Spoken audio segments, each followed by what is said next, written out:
Hare Krishna, Namaste. Chapter 15 is entitled as Purushottama Vidya, Purushottama Yogam. Sloka 15, Part 2. Sarvasya cāhaṁ hṛdi sanniviṣṭo mattaḥ smṛtir jñānam apohanaṁ ca vedaiś sarvair aham vedyo vedānta-kṛd veda-vid cāham. In the previous session, we spent time on the first line, sarvasya cāhaṁ hṛdi sanniviṣṭo. That is, I am seated in everyone's heart. The reason that Krishna is saying this is because there was a question that you said you are sun, you are moon, you are Agni, you are earth, etc. That means, can sun be you? Can moon be you? Can Agni be you? And can I understand that earth is you? Which means there is no difference between both of you. Therefore, it is one and same. Krishna answers that we are not one and the same, but we are one and the same in one sense. They are all part and parcel of me. I am the super soul in all beings. I am situated in the heart of these beings. The name given to the body extends to the Atma, up to Atma. Therefore, I am sun, I am moon, I am fire, I am earth, and everything. As they are all my part and parcel, they are my energies. Then the next question comes, what do you do there, being situated in the heart? Well, heart is a place where the knowledge which causes the performance of an action, and the knowledge that causes the prevention of an action springs from the heart, because that's where the Jivatma is. Therefore, I am situated in the heart. So next question is, what does it matter with the knowledge that leads to action or prevention of action? Well, that knowledge as well as remembrance and forgetfulness, everything comes from me. In that way, the Jivatma can remember something, can have knowledge of something, or forget something. Sarvasya cāhaṁ hṛdi sanniviṣṭo mattaḥ smṛtir jñānam apohanaṁ ca. I am seated in everyone's heart, and from me come remembrance, knowledge, and forgetfulness. Now, before we get to the details of this second line, we need to learn and understand some fundamental subjects, which are the foundation to understand what remembrance means, what knowledge means, and what forgetfulness means. So kindly and patiently, please understand what we are going to cover now. For one to get a knowledge of something or anything, something must be a causer, and that causer which creates the knowledge of an object is called pramanam. That is, prama plus karanam equal to pramanam. That knowledge which helps one to rightly discuss about an object is called prama. This discussion, called vyavahara, refers to shabda prayoga, the usage of speech, talking about that particular object, and activities such as, I am going to pick this ball, I am going to drop this pebbles. So here, the ball and the pebbles are the objects for discussion. That is called prama. That which becomes the tool, karanam, for the creation of such prama is called pramanam. But before we further get into the details of pramanam, there are three things we need to know about the knowledge. There is a knowledge called viparita jñānam, second one is anyatha jñānam, and the third one is samshayam. Viparita jñānam refers to cognition of one object to be another object. For example, cognizing a roop to be a snake. Roop and snake are two different objects. But because roop has some of the characteristics of the snake, it is long, it is not straight, it has bends. Therefore, the knowledge that gets created to see rope to be a snake, one object to be another object, is called viparita jñānam. Second one is anyatha jñānam. That refers to cognition of an object to have different qualities, wrong qualities.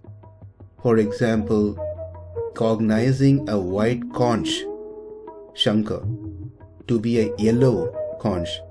Here, the object has been identified correctly, but the attributes of the object is seen wrongly, and that is known as anyatha jñānam. Samshayam means doubt, unable to determine what it is.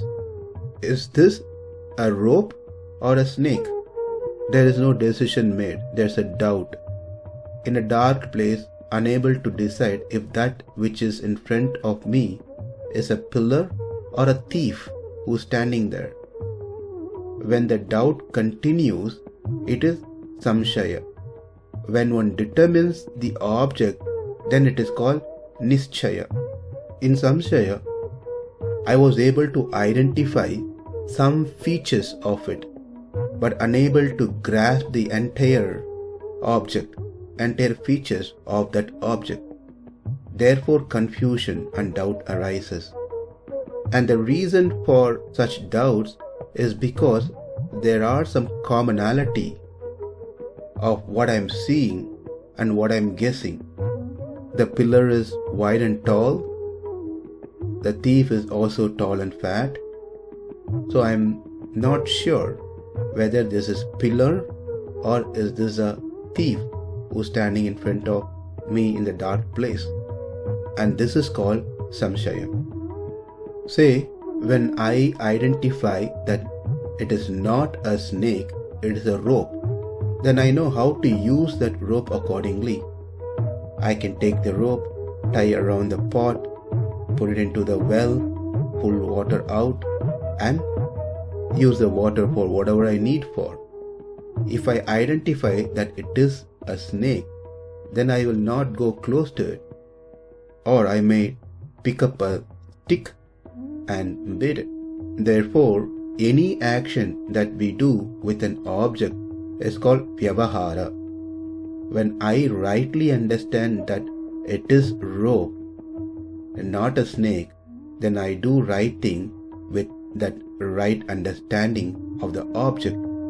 That is called yathartha vyavahara, right action. Taking right action completely based on the right understanding.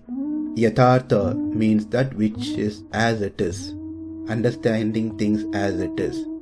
Those cognition which is the cause of the right vyavahara about an object is called prama.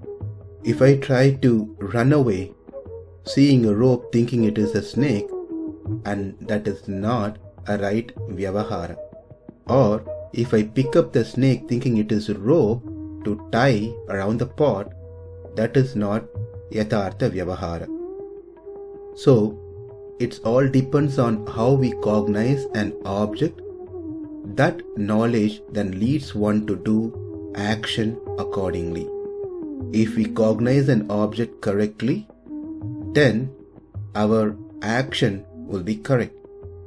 If we cognize an object incorrectly, then the action taken is also going to be incorrect. Yata vastita vyavahara anugunam jñānam prama. Those cognition which is the cause of the right vyavahara about an object is called prama. Then what is karanam, the second half of pramanam? Karanam means tool. That which creates such prama is called pramanam. Each school of thoughts have their counts of pramanam. Some say there is 1, some say there are 2, some say there are 6. For example, Charvaka, they believe only one pramanam, which is known as pratyaksha pramanam. And for them, pratyaksha pramanam is that which can be seen, heard, touched, smelled, tasted. Those are the pramanam. They don't go beyond that. We studied about them in the 5th chapter, 7th Sloka, part 12. And there are Vaisheshikas. They believe in 2 pramanam. One is pratyaksha, another one is anumanam. Whereas, as per Bhattamatam, which is part of Advaita, as 6 pramanam: pratyaksham, anumanam, upamanam, shabdham, arthapati, anupalabdhi. But as per the Vaishnava Vedanta Darshana, there are 3 pramanams: pratyaksham, anumanam, and shabda pramanam. Pratyaksha means having direct cognition of something. Cognition that arises using eyes, nose, ears, etc. That is called pratyaksham, pratyaksha pramanam. Second is anumanam. That is nothing but inference. For example, I see a smoke. Therefore, I inference that fire must be present there. This is called anumanam. Lastly, shabda pramanam. Those sentences which are mentioned in the Vedas are called shabda pramanam. So to summarize today's session, those awareness, cognition, which is the cause for right vyavahara about an object is called prama. And that which becomes the tool for the creation of such prama is called pramanam.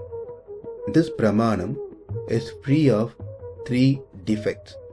One is vyaparita jñānam, thinking one object to be another object; annata jñānam, cognizing the object correctly, but then the attributes of the object is seen wrongly; and free of samshaya, that is free of doubt about an object.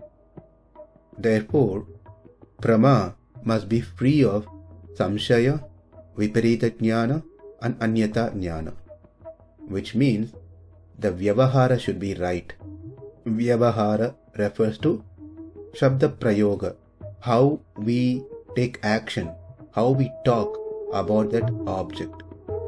Therefore, prama is always right vyavahara, and that prama is caused by karana, tool, which is known as pramanam. And there are 3 pramanams which has been accepted. They are pratyaksham, anumanam, and shabda pramanam. In our next session, we will learn about pratyaksham. Namaste. Hare Krishna.